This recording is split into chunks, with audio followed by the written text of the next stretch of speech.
our last story of the day for this academic year, and hopefully you'll be back in school to enjoy stories with your teachers as well.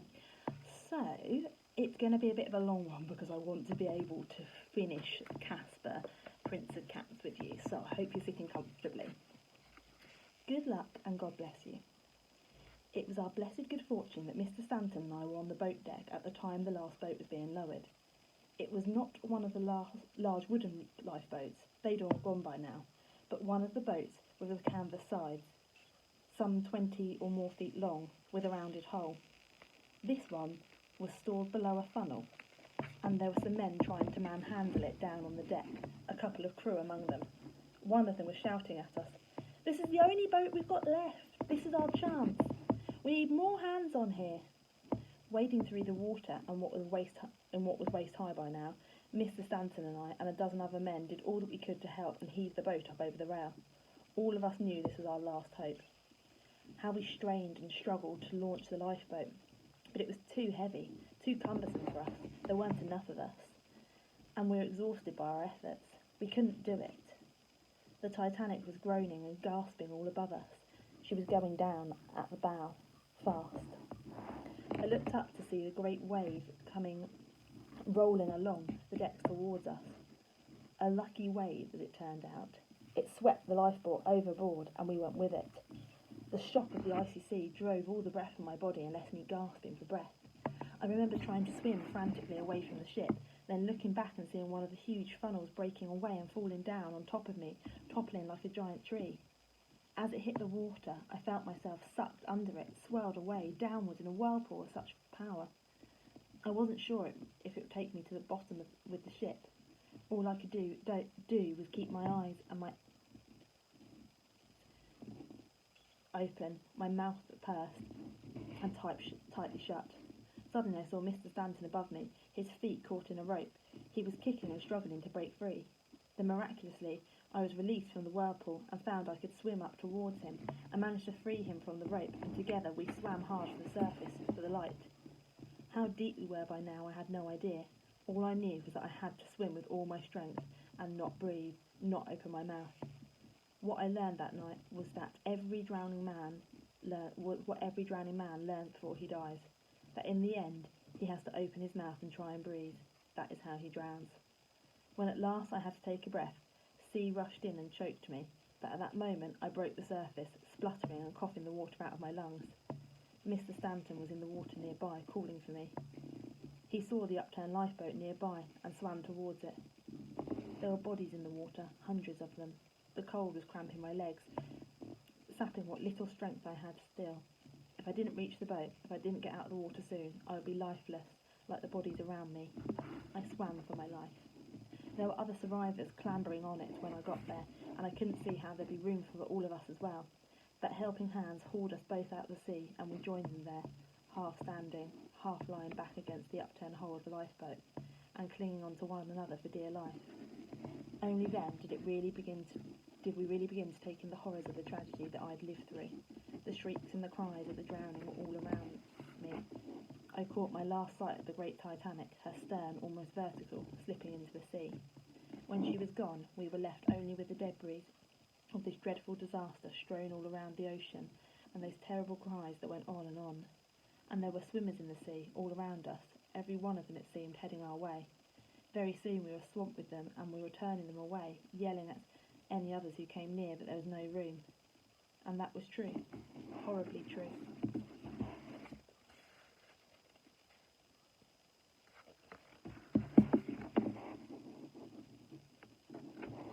The buoyancy of our boat was already under threat. We were low in the water as it was, and all of us would be lost if we took on any more. What I've never forgotten is that even in their desperate plight, many of those swimmers seemed to perfectly understand the situation, and they just accepted it. One of them, and I recognised him as one of the soakers I worked alongside, said to us, his voice shaking with cold, "All right then, lads, good luck, and God bless you." And with that he swam off among the bodies and the chairs and the crates, and he disappeared.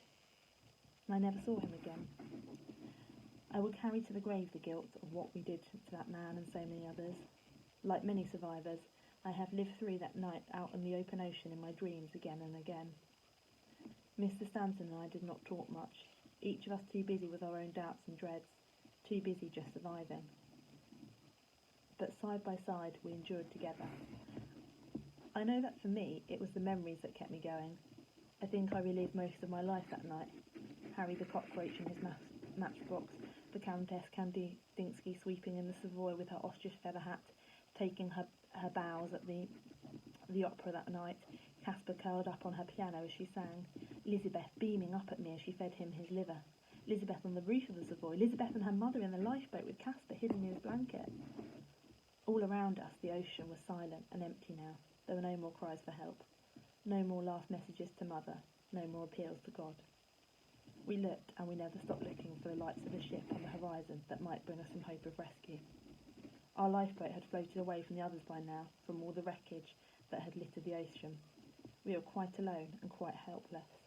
From time to time, one of our number, there are about 30 of us I think, said the Lord's Prayer, but for the most part we were silent.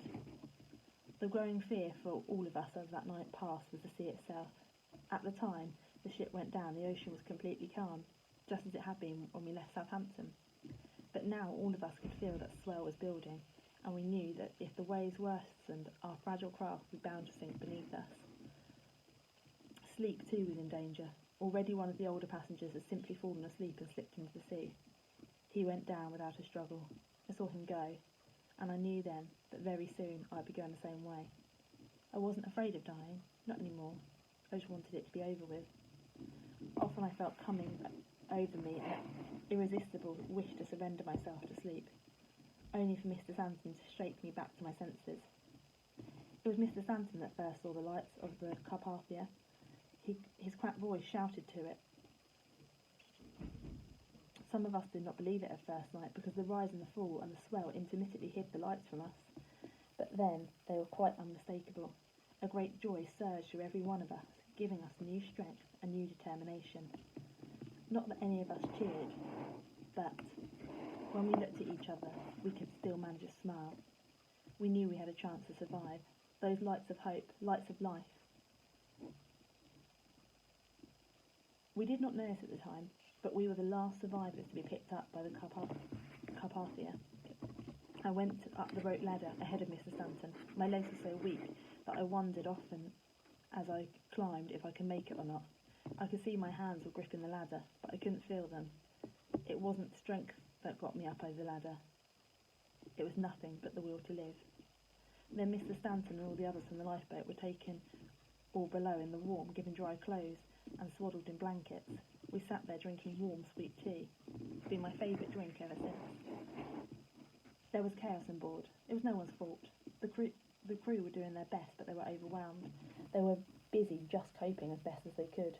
Whoever we asked, no one seemed to have a definite news of anybody. Lists of survivors were being compiled, we were told. Mr. Stanton asked the sailors repeatedly if he knew his family, but there was no one who recognised their description. Each one of us on the ship was looking for someone. Many sat silent, already knowing the worst, lost in grief. Joyous reunions were few and far between. Fearful and hopeful, we went looking for Elizabeth, Mrs. Stanton, and Kaspar. We searched the ship from bow to stern. They were nowhere to be found. We found bodies lying on the deck, though, wrapped in blankets. We checked these too. We came across one little girl, about the same age as Elizabeth, and were sure it was her at first, but it was not. We looked everywhere we could think of, and asked again the same question, the last lingering hope that they might still be out there in their lifeboat. The two of us went to the ship's rail, but all the lifeboats we saw floating around the ship were already empty. We scanned the sea all around, searched the horizon, but there was nothing. At that moment of utter despair, we heard a yowling from behind us. We turned. There they were, all three of them, shrouded in blankets, only their faces showing. It was a strange and wonderful reunion for all of us. We stood there on the deck for many long minutes, our arms around each other. It was during those moments I really felt for the first time that in some way I had become one of them, one of the family. Crowded in the cabin, below with other survivors, we slept and told our stories and slept again. Elizabeth and her mother owed their survival to us, they told us. small Japanese man who spoke no English, a brave French lady who fortunately spoke Japanese and English so could translate. Through her, the Japanese man had made it quite clear to everyone that they should do what he was doing and row. And they rowed. If they rowed, they could keep warm, he said, and keeping warm could save lives. So that's what they did. Take it in turns all night long. Even Elizabeth rowed. She sat on the French lady's lap and rowed. Because of that wonderful man's example, Mrs. Stanton said, not one of them had died of the cold in the lifeboat. His example, his cheerfulness had kept their spirits up all through the longest, coldest nights of their lives. And when they reached the Carpathia, he was the last out of the boat. I knew, even as she was telling me, that it had to be little Mitch. I went searching for him at once and found him after a while on his own, looking out over the railings at the empty sea. We greeted each other as old friends, which, of course, after we'd lived through, we most certainly were. I was up on deck with little Mitch a few days later, as the Carpathia steamed slowly into New York harbour. That was when we first set eyes on the Statue of Liberty. He turned to me with a big grin on his face and said just one word: America. This is our last chapter now, a new life. That was how Kaspar and I came to America, as stowaways, as survivors from the Titanic. We went and docked in New York. We came down the gangplank together, the Stanton family, Kaspar and me. Mr. Stanton had a discussion, as he called it, with the immigration authorities, and as a consequence of all of this, I was allowed to stay with them in a house in Greenwich Village. From the start, I was treated as if I was one of them. I was told I should never again call them Mr. and Mrs. Stanton no more, or Madam, or Sir. It would be Robert and Anne from now on. I found this difficult at first. Old habits die hard, but it became more natural as the weeks passed. But when Elizabeth fell sick, the terrible cold that night and the ocean had reached her lungs, she caught pneumonia. The doctor came, often to begin with. A man who did little to relieve our anxiety. Kaspar stayed with her all through her illness, scarcely leaving her bed. All the rest of us would take it in turns to sit with her. Then, one morning I came in and she was sitting up in bed with Kaspar on her lap, smiling at me. She was her sunny self again. But for some time afterwards, she still had to stay in her room and rest, which she didn't care for at all, not one little bit. Elizabeth claimed that it had been Kaspar who had brought luck to all of us. Because of Kaspar, she said, they had survived the night in the boat, and because of Kaspar she had recovered from pneumonia. I had a big argument with her about that. As much as I loved Kaspar, I never much believed in superstitions. You might as well say I told her that it was Kaspar who had brought us bad luck in the first place, the worst luck, that maybe it was because of Kaspar on board of the Titanic that it sunk in the first place. Nonsense, Elizabeth retorted. It was an iceberg, not Kaspar, that sank the Titanic. I think I discovered then, if I hadn't before, that you can never have an argument with Elizabeth and expect to win, that one way or another she would always have the last word. During Elizabeth's convalescence, when she still wasn't allowed out of the house, I got to know Robert and Anne a great deal better. It took a while for me to feel completely at ease with them when we were alone, and I think they sensed it. They took it upon themselves to give me a good time, to show me to New York. We went to Penn Station, visited the Statue of Liberty and the zoo, all of which made Elizabeth very jealous. And once we went collecting horseshoe crab shells on the beach on Long Island.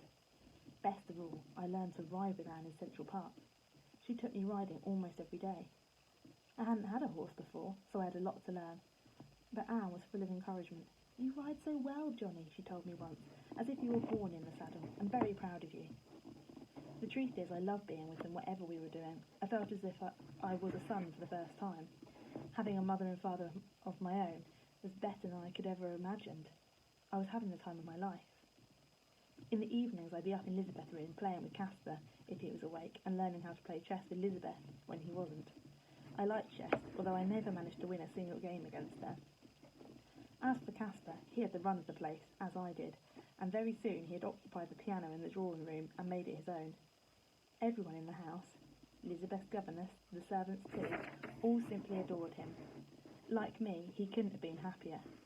Only one cloud hung over me, the knowledge that sooner or later all of these golden days would have to come to an end, and I'd have to leave. How I dreaded that day. One evening, some months afterwards, I was called down to the drawing room to find the family all lined up in front of the fireplace. Elizabeth was in her dressing gown. Kaspar was sitting on the piano watching me, his tail swishing. Elizabeth was looking at me. Clearly she knew something. I didn't. Her mother and father, on the other hand, were looking stiff and serious, rather as they had been when I'd first seen them that time in their rooms at the Savoy Hotel. This is it, I thought. They're about to tell me my time's up, that I have to go back to London, to my job as a bellboy in the Savoy. Robert cleared his throat. He was going to make some kind of a speech. I prepared myself for the worst. Johnny, the three of us have come to a decision, he began. We know how much we have enjoyed having you here with us as our guest. Elizabeth has told us of your circumstances back home in England, that you have no family as such to go back through. He hesitated, and that was when Anne spoke up. I guess what we're trying to say, Johnny, is that after all that's happened, and knowing you now as well as we do, and what a fine young man you are, we would very much like you to consider not returning to London, but instead staying here and making your home with us in New York. We'd be really proud to have you live here as one of the family, if you like that is. What do you say? I remember Kaspar and Elizabeth both looking up at me, waiting for me to say something. It took me a while, not to make up my mind, I did that instantly, but to get over my surprise, and to find my voice. Oh, come on, Johnny Trot, say yes, please, Elizabeth cried. Okay, I replied. It was a new expression I picked up in New York. I was so overwhelmed that it was all I could think to bring myself to say. But it was enough. Everyone hugged me then, and we had a little cry too, except Kaspar, who had sprung up on the piano and was busy washing himself.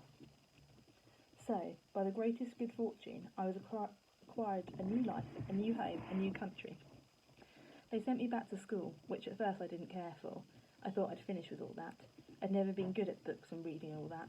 But Robert read stories to us all in the evenings, and through him I came to like books a lot better than I had.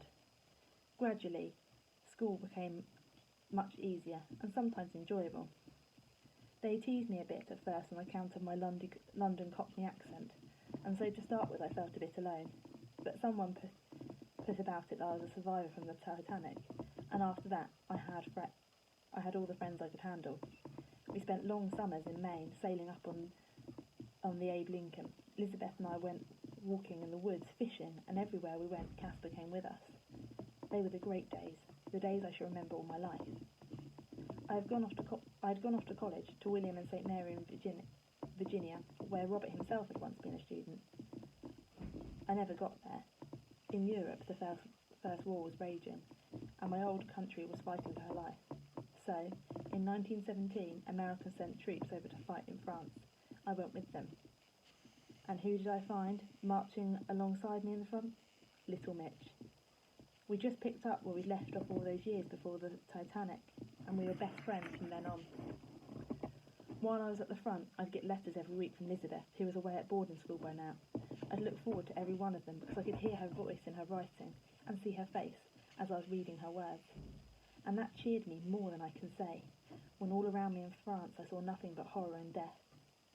And with her letters, Elizabeth would sometimes send me little sketches, and once a beautiful drawing of Kaspar sitting there looking up at me, willing me to come home, it seemed. I kept it with me in my tunic pocket, along with a photograph of her and me by the seashore in Maine. Elizabeth always said afterwards that when the war was over, that it must have been the drawing of Kaspar that kept me safe and brought me home. I'm not sure if she was right about that, but she insisted on having it framed and put up and pride a place in the front hall. When no one's looking, I do reach out and touch it sometimes, so I suppose I must have been a little superstitious. But I'm not admitting that to her. Right after the war, Mitch came to work with me in Robert's publishing business. He had become quite a family friend by now. We worked together in the packing room in the basement. Robert said we had to learn the business from the bottom up, so we did, literally. From me, books became part of my life. I didn't just pack them, I read them, and very soon began to write stories of my own. And while I was writing, Elizabeth would be up in her attic studio drawing or painting or sculpting. Animals mostly. On our holidays in Maine, we would climb trees. We wouldn't climb trees anymore. We'd go diving off the quay. She'd sit on the rocks by the seashore with her sketchbook out, and I'd scribble away nearby, and Kaspar would wander between us, to remind us he was there. We would often talk about the old days in London, of Mr. Freddy and Skullface and the Great Roof Rescue, and more than once she said it'd be fun to go back and visit, but I didn't think she was serious. Then, just before her 17th birthday, she was announced she was now too old to be given presents. Instead, she was going to give us something, providing, she added, that we didn't mind giving it away. None of us knew quite what to make of this until she took us to the front hall. And there it was, sitting on the table, below the famous sketch that had sent me out to France during the war, was a magnificent sculpture of Kaspar, his neck arched, his tail curled around him. I carved it out of ash wood, she said, and then I painted it jet black. And do you know what I want? I want to take it back to London, to give it to the hotel we stayed in when I first saw Kaspar and Johnny. I want it to go there forever. It's where Kaspar belongs. Kaspar could come too. He may be old, but he's fit as a fiddle. Well, she said, beaming brightly, when do we go? We went 6 months later, and little Mitch came with us too. He wanted to come to show him where it all happened, where the whole story had begun, a story he was a part of, that had changed our lives forever. I won't pretend that any of us much enjoyed the crossing of the Atlantic. There were too many terrible memories, but we kept them to ourselves, and never once mentioned the Titanic. In fact, we had hardly ever mentioned the Titanic in all these years. It was what bound us inseparably, and what distanced us from others who had not been there, but we rarely spoke of it among ourselves. All together again on the wide Atlantic, we faced our fears and took our strength from one another's silence. Mr. Freddy was there to greet us at the front door of the Savoy, and we went inside. The staff awakened him to welcome us. Kaspar yowled from his basket as they all clapped. So I took him out to show everyone. He loved the attention, and to tell the truth, so did I. Mary O'Connell was still there, head housekeeper now, instead of Skullface. She gave Anne a huge bunch of red roses and cried on my shoulder as she hugged me. As for the bellboy who took us up in the lift, he was a Cockney lad, just like me, wearing the same uniform, with his cap worn at the same jaunty angle. He showed us into the Countess Kandinsky's old rooms, with windows looking out over the Thames towards the Houses of Parliament. Kaspar made himself at home at once, resuming his place on the piano and proceeding to wash himself vigorously. He was as happy as I'd ever seen him.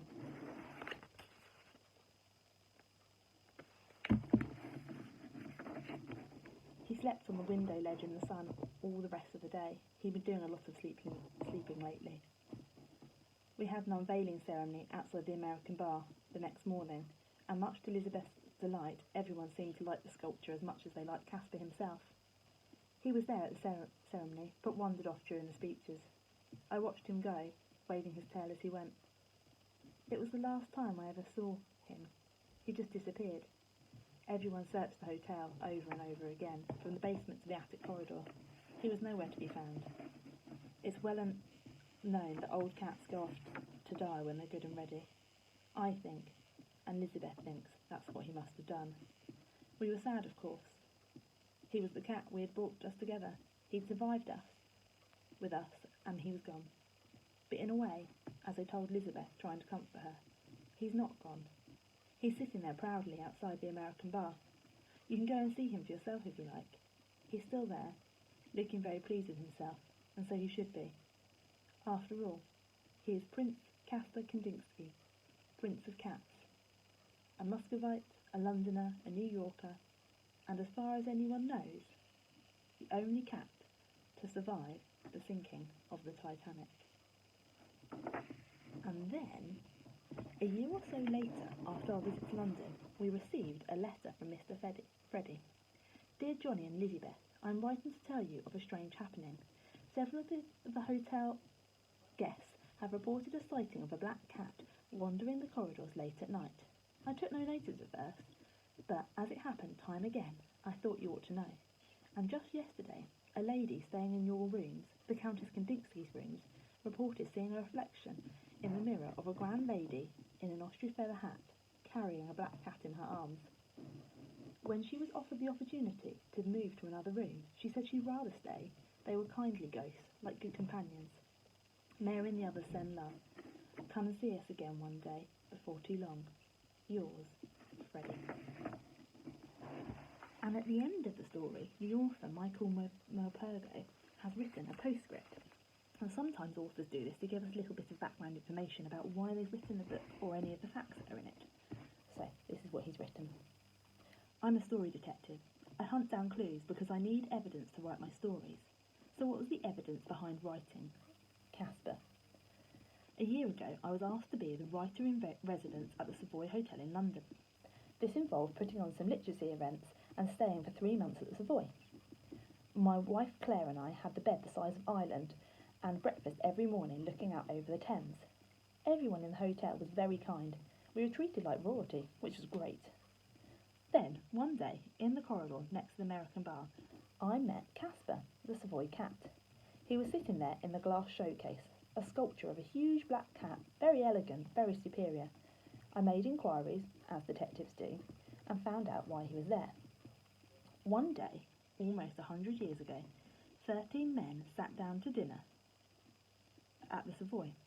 One of them scoffed loudly at the suggestion that 13 might be an unlucky number, that it was all tosh.